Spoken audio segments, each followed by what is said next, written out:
करते फोकस करेंगे primary market पर। हम प्राइमरी मार्केट में भी काफ़ी सारा एक्शन देख रहे हैं, एक के बाद एक कंपनी अपने आईपीओज लेकर आ रही हैं और इस बीच 13 दिसंबर को भी इंडिया शेल्टर फाइनेंस का आईपीओ खुलेगा। आईपीओ के जरिए कंपनी की 1200 करोड़ रुपए जुटाने की योजना है।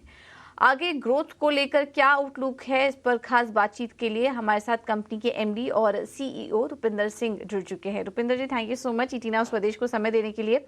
बातचीत शुरू करने से पहले एक बार आपको आईपीओ का थोड़ा एक अपडेट दे देते हैं। आईपीओ 13 दिसंबर से 15 दिसंबर तक खुला रहेगा। 469 से 493 का प्राइस बैंड सेट है और इसके जरिए 1200 करोड़ रुपए कंपनी की जुटाने की भी योजना है। बहुत बहुत धन्यवाद आपका सर समय देने के लिए। मैं पूजा बोल रही हूँ। आपसे समझना चाहेंगे, आप हाउसिंग फाइनेंस कारोबार में हैं, उसके बारे में कुछ बताइए, क्योंकि इस स्पेस में ऑलरेडी काफ़ी सारा कंपटीशन है, काफ़ी बड़े प्लेयर्स हैं।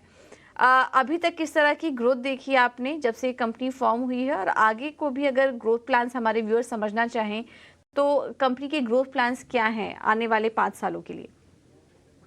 धन्यवाद पूजा जी। इंडिया शेल्टर फाइनेंस कॉरपोरेशन का गठन 2010 में हुआ था। आज कंपनी को ऑपरेट करते हुए 13 साल से ज़्यादा हो चुके हैं।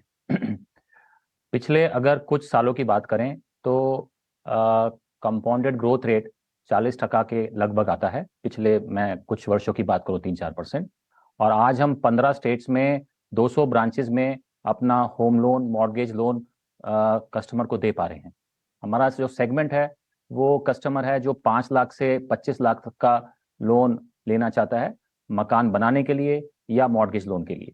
तो ये हमारा फोकस एरिया है और जो हमारा नेटवर्क है वो काफ़ी डीप इन मार्केट जा चुका है और हमारी कोशिश रहेगी कि जो हमने परफॉर्मेंस दी है इसको हम आगे भी बरकरार रख सकें। नमस्कार रुपेंद्र जी, मैं सृष्टि बात कर रही हूँ। अगर हम आपके कंपनी के बिजनेस को समझना चाहें तो आपका कारोबार ट्रांजैक्शन बिजनेस में भी है। किस तरीके की ग्रोथ आप देख रहे हैं उस सेगमेंट में, और आगे ग्रोथ के क्या कुछ ट्रिगर्स रह सकते हैं?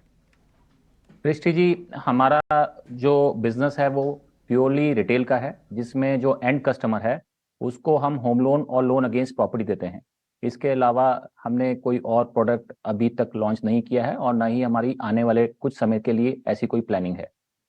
होम लोन और लोन अगेंस्ट प्रॉपर्टी जो एंड कस्टमर है ये टीयर 2 टीयर 3 मार्केट के अंदर है और ये कस्टमर वो है जिनके पास ये इनफॉर्मल सेगमेंट है, जिसके पास डॉक्यूमेंटेशन कभी पूरी तरीके से नहीं हो पाती और बैंक इकोसिस्टम से थोड़ा बाहर रहता है। वो हमारा टारगेट सेगमेंट है जिसमें एवरेज टिकट साइज 10 लाख रुपए का है।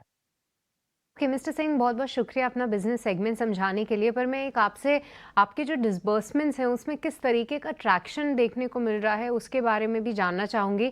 अफोर्डेबल हाउसिंग इन पर्टिकुलर, जहाँ पे हायर मॉर्गेजेस के चलते थोड़ा इम्पैक्ट ज़रूर देखने को मिला है, क्या कुछ ये चिंता का विषय है? कैसे देख रही है कंपनी इस सेगमेंट में ग्रोथ आउटलुक?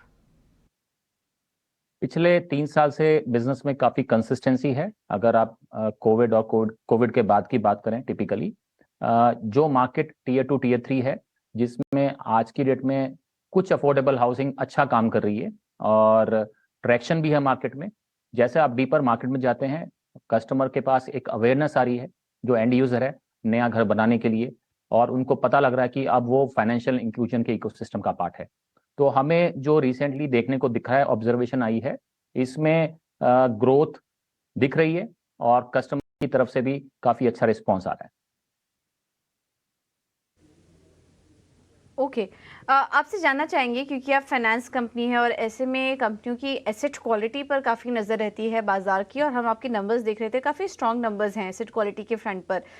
उसके बावजूद कि आप लोअर एंड मार्केट को टारगेट कर रहे हैं, आपने कैसे मैनेज किया? रिस्क मैनेजमेंट प्रोसेस आपका क्या है, और आगे के लिए क्या आउटलुक शेयर करेंगे?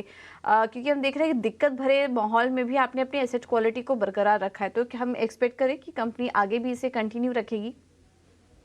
क्योंकि कंपनी 13 साल से इसी फील्ड में अपनी एक्सपर्टीज डेवलप कर रही है, तो जो अंडर राइटिंग मॉडल है कई जगह कई वाकयों पे, चाहे वो डीमोनेटाइजेशन हो, चाहे कोविड 1 हो, चाहे कोविड 2 हो, उसने जो मॉडल है पूरे अपने टेस्ट करे हुए हैं। इस कारण से उस प्रोसेस के थ्रू जो कस्टमर की चॉइसेस हैं, जो कस्टमर चूज करते हैं, उसमें आप इजीली बना सकते हैं कि कौन सा कस्टमर का बिहेवियर कैसा रहे, काफ़ी हद तक using various mechanism and tools around that side. तो उस कारण से जीएनपी नंबर काफ़ी कंट्रोल में है। इसके अलावा एक रॉबस्ट कलेक्शन मैकेनिज्म भी तैयार किया गया है और जिसके कारण कलेक्शंस नॉर्मली हमारी कंट्रोल में रहती है। जो नंबर हम दे रहे हैं कोविड के 2 साल के अलावा बाकी टाइम भी लगभग यही नंबर के आसपास कंपनी ने परफॉर्मेंस दी है हिस्ट्री में।